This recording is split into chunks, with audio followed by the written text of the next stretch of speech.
What's up, YouTube? PokePrimer here, primed and ready to deliver you our Week 10 Team Builder here in PRD. This week we are taking on Sionie and his Pyro Striking Cinderaces. Always a difficult and hard-hitting matchup for this one, for sure. So definitely going to be a tough one, but we're going to see how it goes. His team is incredibly terrifying, so hopefully we've brought the right things to take it down. His team consists of the G-Max Rillaboom, Single Strike Urshifu, Zygarde 50%, Mew, Thundurus Therian, Vaporeon, Galarian Weezing, the Shuckle, Cryogonal, Ditto, Registeel, and D-Max Talonflame. But if we're being honest, D-Max Talonflame does not come to this game. So we know we knew we didn't have to prep for that. I knew I wasn't going to prep for that.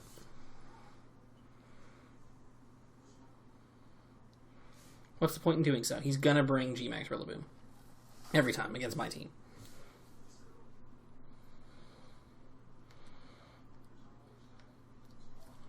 Like, my Uber is Kyogre.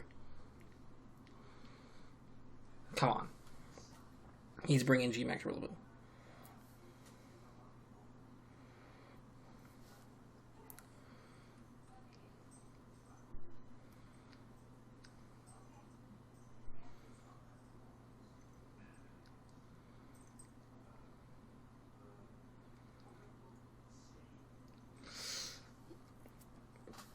Sorry, I found a hangnail. It's really, really long and really annoying.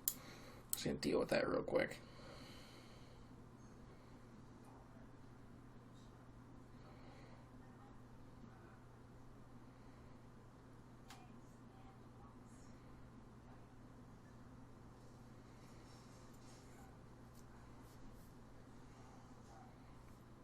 There we go, all handled. Anyways, back to the Team Builder. Yeah, his team's terrifying.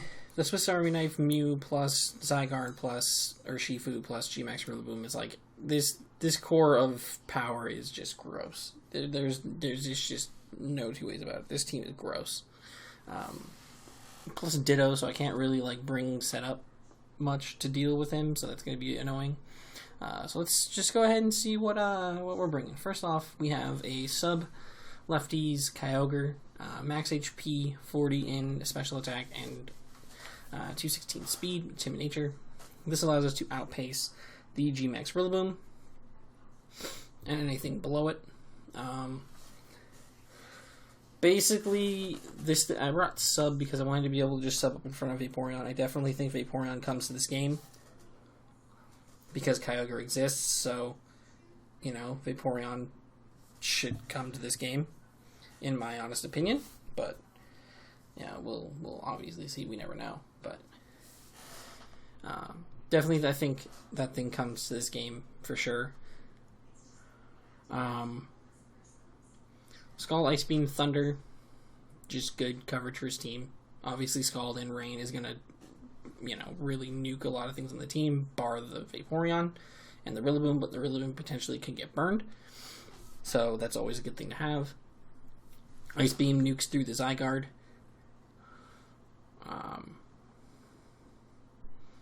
Also hits the Thunder, is super effective as well. And then we have Thunder to kind of go up against that Vaporeon. If the Vaporeon comes, we'd be able to Thunder it after we sub up in its face. Because unless he's Roar Vaporeon or something like that, we sub up in front of it for free. It can't break our sub. With anything that I was able to find, at least. Like, if he found some crazy Vaporeon tech that can break a max HP Kyogre substitute, then kudos. That he's a better player than I. Yeah, I think this set can kind of put in some work against a lot of his team. Next up, we have our maxer this week is going to be Kubara the Scavalier. Leftovers, 252 HP, 160 defense with an impish nature, 96 def. Shell Armor, of course, Mega Horn, Iron Head, Drill Run, and Close Combat. We are as defensive as we are so that we can take on the Rillaboom. 1v1 guaranteed every time.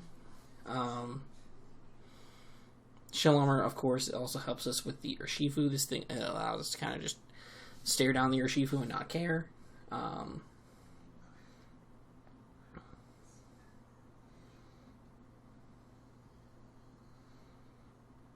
Yeah, just stare down Urshifu and not have to worry about it.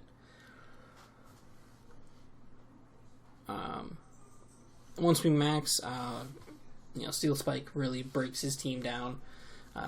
Dual Stabs break his team down. We have Drill Run so that we can hit Registeel. And we have the Close Combat for Max Knuckles. It helps us hit the Urshifu super effective, as well as the Registeel and the Cryogonal and whatnot, and helps get us some attack boosts so we can really do some damage.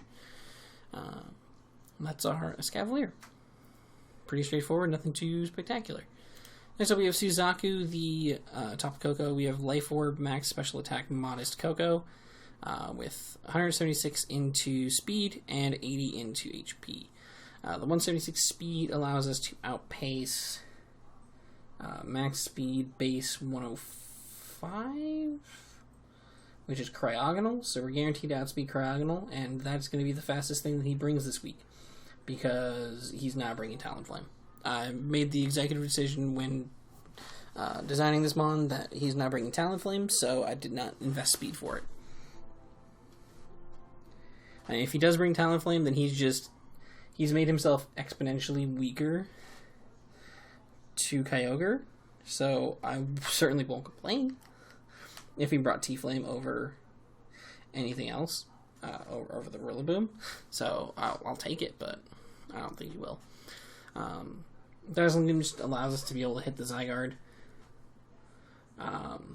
T-Bolt smacks everything that's not immune to it really hard. U-turn to keep up some momentum, so we can also get out of the match if the Zygarde shows up.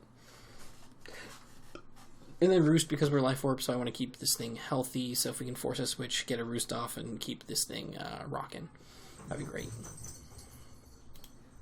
Then we have Chew the Weezing, Black Sludge, Levitate, Sludge Bomb, Will-O-Wisp, Taunt, and Corrosive Gas. This thing is just kind of designed to come out against the Rillaboom. Click Will-O-Wisp, burn it. We can taunt stuff with it, like the Vaporeon, or like a Shuckle. We can taunt Shuckle. Lead this thing against Shuckle and taunt it, so we don't have to worry about it. That could be something. And Corrosive Gas, just get rid of items. Getting rid of items is never a bad thing. I would like to corrode some items. I haven't brought this too much, so hopefully it gets some work done. Apologize if this one's a little bit quicker. I'm just kind of... There's not really much to say about this matchup. This is a bit of a tough matchup, so it's gonna be interesting to see how it goes. But yeah, Weezing just kind of literally just here because the Rillaboom is such a threat.